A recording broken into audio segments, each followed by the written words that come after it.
जितने पौधे बनेंगे उतने ही फूल आएंगे। देखो ये जमीन से नीचे केवल इतना है और ऊपर ये तो छोटा है, बाकी 1.5 मीटर तक जाता है। तो क्या होगा, अपने यहाँ पे जो चलती है वो हवाएं तेज चलती है, तेज हवा चली और पानी दिया अपन ने, मान लिया फ्लड इरिगेशन, तो क्या होगा ये यूँ गिर जाएगा। तो अपने को मिट्टी चढ़ानी पड़ेगी इसमें और तब तक इसकी ज़रूरत पड़ेगी जब तक ये फूल जैसे कट जाता है फिर कोई ज़रूरत नहीं, ठीक है, क्योंकि ऊपर ज़्यादा कुछ नहीं है। हाँ, इसमें क्या है कि जब हमने ये लगाया कंद, इस कंद में जितना फुटा हुआ उतने पौधे आएंगे। जैसे इसमें तो एक ही है, लेकिन आप देखो, ये देखो यहाँ, इसमें देखो, इसमें 2 है, इसमें देखो, इसमें 3 है, 1 2 3, दिख रहा है ना? जितना फुटाव है उतने पौधे बनेंगे और जितने पौधे बनेंगे उतने ही फूल आएंगे, ठीक है। नहीं, इसमें बहुत ज़्यादा दिक्कत, बीमारियों की दिक्कत नहीं आती। इसमें जो आता है ये आता है फ्यूजेरियम का आता है, फ्यूजेरियम बिल्ट आती है। लेकिन अभी तक यहाँ 5-6 साल से हम देख रहे हैं, यहाँ से कोई प्रॉब्लम अभी आई नहीं, कुछ नहीं है, कुछ ज़्यादा नहीं है अभी तक, यहाँ कुछ दिक्कत नहीं है। इसमें एक नॉर्मली हमने एक आध स्प्रे किया, बाकी कुछ नहीं है ये। नहीं, इसको अपन नॉर्मली फंजीसाइड से ट्रीट कर लेंगे, जैसे बीज करते हैं ना, ऐसे उससे ऐसे कर लेंगे। हाँ, इसको अपन ने जैसे पौधा नहीं बिकेगा, फूल कितना बिकेगा? ये फूल जो यहाँ उसके बाद भी हमें इससे मुनाफा है, क्योंकि ये हमने लगाया, इसका अपन ने लगाया 4 रुपये का, 5 रुपये का लगाया। इसमें 1 से 3 तक एवरेज 2 मंथ, 2, ठीक है, 2 मिले तो 5 रुपये का हमने लगाया और 4-5 रुपये इसमें एक्सपेंडिचर मान लो और बाकी लग जाएगा। उसके बाद ये 10 रुपये का ये बिक जाएगा, कम से कम बता रहा हूँ, 10 रुपये का ये बिक गया। उसके बाद 10 रुपये का ये नीचे बैठ गए, ये भी बैठ गए ना 20, हाँ 20 रुपये का हो गया। 5 का लगाया तो अपन ने 20 का हो गया। उसके बाद में ये जो है ये बहुत सारे इसमें बनते हैं। ये क्या है, जैसे अपन ने इसको लगाया, मान लिया अगले साल अपन ने इस बार लिया तो इस बार इसको ज़मीन में लगाया ना होता है वो है, ठीक है। अब ये क्योंकि हमने ये पूरा मैंने पता नहीं है तो ये अभी ऐसे निकल गया। ये हमने लगाया था और लगाने के बाद में इसमें जब ये पूरा अगर हो जाता 2 महीने बाद तो ये एक बड़ा बनता और इसके साथ में छोटे छोटे ये छोटे वाले कांदे बनते, ये समझो, ठीक है। ये बन गया, बनने के बाद में फिर क्या करेंगे, इसको हमने अप्रैल के लास्ट में निकाल लिया, ज़मीन में से निकाल लिया। निकालने के बाद में इसको क्या किया, छाया में सुखाया। सुखाने के बाद में इसको 15 दिन तक रखा नॉर्मल टेम्परेचर, और उसके बाद हम क्या करेंगे, इसको 4 से 7 डिग्री टेम्परेचर में कोल्ड स्टोर में रखना पड़ेगा। रख दिया, रखने के बाद में इसको हम अक्टूबर के लास्ट वीक में, अक्टूबर के आखिरी सप्ताह में इसको हम निकाल के ले आए। फिर हमने रखा अपने पास में नॉर्मली, जिससे ये घर पे आके थोड़ा ठीक ठाक हो जाए। वहाँ से आया ना, कोल्ड टेम्परेचर से आया। उसके बाद में फिर खेत तैयार कर लिया और इसको हमने 30 बाई 20 या 30 बाई 30 के हिसाब से इसको हमने लगा। इसमें एक चीज़ क्या होती है कि मिट्टी चढ़ानी पड़ती है। हाँ, मिट्टी की चढ़ानी पड़ती है। देखो ये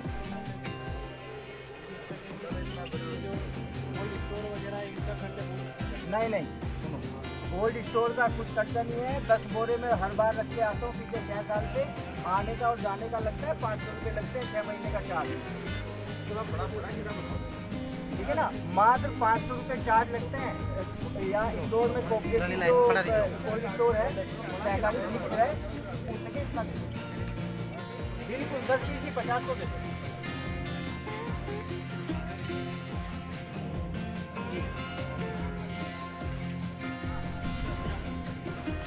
नमस्कार सर, इन फूलों में अभी तक लगा रखे हैं आप, और फूल अच्छे अच्छे लगा रखे हैं, आप देख सकते हैं। स्वर्ग में आ गए।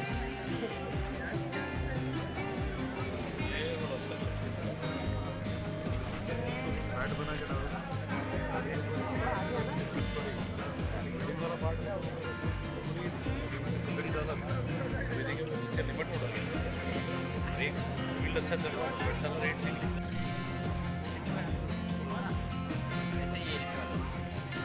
फूल आ जाएंगे। तो उसको आप सपोज करो आप नहीं लगाना चाहते, लेकिन मैं कहता हूँ इसका बीज बना बना सकते हो और बीज आप कहीं भी भेज। ये कैसे काटना है वो बता रहे हैं, कहाँ हाँ, से काटना है वो इस बता स्टेज में काटते हैं, इस स्टेज में काटते हैं अपन। कहाँ के लिए? एक्सपोर्ट करने के लिए। और अगर हमें कहाँ भेजना है, मंदसौर में बेचना है, हाँ, तो तो मंदसौर में बेचने के लिए हम जैसे ये पूरे हो जाएगा तो।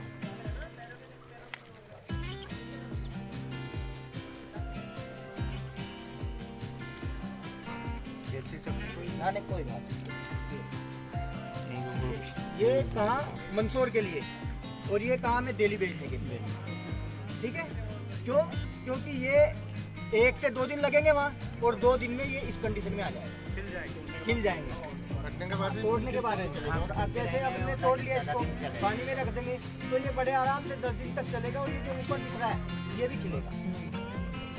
ऊपर वाला ये सूखते जाएंगे, इनको बढ़ाते जाएंगे और ये खिलते जाएंगे। जो इधर आपको ये हाँ नहीं, इसका है ना एक बेटा इसमें से जरा प्लांट निकाल देना, वैरायटी में से निकाल दो, टाइप हो गया और निकाल के लिया। उसमें हमें लगाना चाहिए। और उसमें यहाँ हमने जो एक्सपेरिमेंट किए उसके आधार पे हमने कह सकते हैं कि नवंबर का जो मध्यम टाइम होता है, 15 से 20 नवंबर के आसपास का जो समय होता है, वो इसके लिए सूटेबल है। इसमें इसका जो पौधा तैयार होता है वो इसका जो बीज होता है वो कोर्म उसको बोलते हैं, CORM, कोर्म, या कहें नॉर्मली कहें कंद कहें बल्ब कहें, इस तरह से अपन कह सकते हैं। उसको नवंबर के महीने में अपन लगाते हैं तो लगभग 2.5 से 3 महीने बाद ये वैरायटी के ऊपर डिपेंड करेगा, इसका फूल आता है। और उसके बाद में हम जब इसकी आप जो देख रहे हैं सभी ये अलग अलग रंगों में मिलता है, ब्लैक को छोड़ करके, शुद्ध काले को छोड़ करके लगभग सभी रंगों में मिल जाता है। इसी वजह से इसकी डिमांड और ज्यादा है, क्योंकि बहुत सारे फूल ऐसे हैं जैसे रजनीगंधा है, केवल व्हाइट कलर में मिलता है, जबकि ग्लैडियोलस लगभग सभी रंगों में आपको मिलता है। और जितने भी ऑलरेडी सर ने बताया जो हमारे VIP इवेंट होते हैं तो उसमें वो यूज होता है। डेकोरेशन में सबसे ज्यादा इसका यूज किया जाता है, गार्डन में किया जाता है। मैं आपको जो हमारे किसान इस क्षेत्र में आना चाहते हैं या आना चाहिए, जो वो परंपरागत रूप से अपनी खेती कर रहे हैं, मैं ये नहीं कहूंगा कि आप उसको छोड़ के इसको आए, लेकिन मैं कहूंगा कि आप 5% एरिया में, और इसका फूल के साथ साथ में अगर इसका के बाद इसका एक बल्ब होता है, उसको सहेजते हैं, रखते हैं, संभालते हैं पूरे साल। फिर एक विशेष समय आता है जब इसको बोते हैं, पीछे क्षेत्र में इसका रोपण होता है और काफी कड़ी मेहनत के बाद इस स्थिति तक ये फूल पहुंचते हैं। और आज जिस स्थिति तक ये पहुंचे हैं उसके पीछे कहीं ना कहीं हार्ड वर्क है फ्लोरिकल्चर डिपार्टमेंट का, डॉक्टर अनुज कुमार सर अधिष्ठाता महोदय के निर्देशन का। आज भी मैं देख रहा था कि अधिष्ठाता महोदय निर्देशित कर रहे थे डॉक्टर अनुज कुमार सर को कि ये तो है ग्लैडियोलस, इसके अलावा जरबेरा, क्राइसैंथेमम, डहेलिया, ट्यूबरोज और क्राइसैंथेमम, बहुत सारे फ्लावर्स तो यहाँ ऑलरेडी हैं, लेकिन और भी इतने सारे नाम सर ने गिना दिए कि मुझे तो याद भी नहीं है। लेकिन सर ने कहा है कि इनकी खेती आप बढ़ाएं, यदि कम पैमाने पे हो रही है तो उसको बढ़ाएं और इसके विस्तार को और ज्यादा विस्तारित करें। कार्यक्रम के अगले चरण में मैं रिक्वेस्ट करूंगा आदरणीय अधिष्ठाता महोदय से कि सर कृपया आप मंच यहाँ पे पधारें माइक पे और हमारा मार्गदर्शन करें। अधिष्ठाता महोदय,